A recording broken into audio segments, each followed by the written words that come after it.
Cocobolo is a wood from Mexico, and it's a beautiful, bright tone wood. You're starting to see it a lot more on high-end guitars today.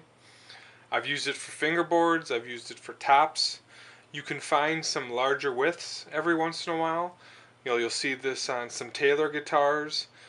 Jerry Garcia's guitar had a Cocobolo top and back. It's a very beautiful wood. One of the problems though is it's very oily.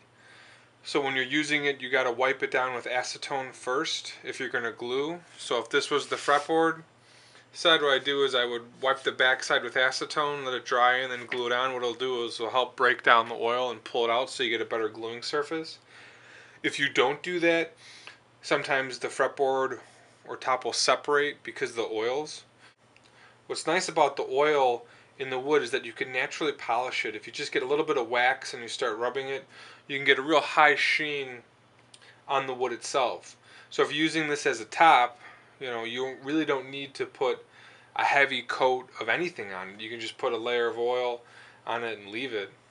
For acoustics, for Taylor, you will see them seal this with nitro, which I'm not really a big fan of when you get a real oily wood. I'd rather just buff it out and use those natural oils, to its advantage.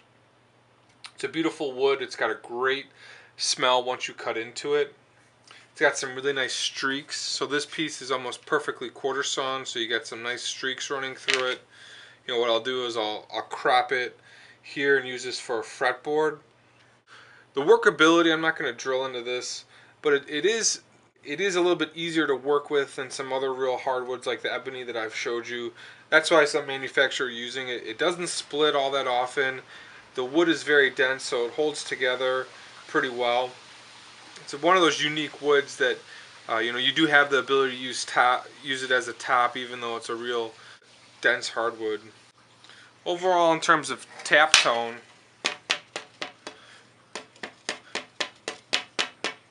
very bright tap tone. The sound really jumps off of this. Like I said, this is great for fingerboards. If you do find wider pieces, you can resaw them into tops. It is workable.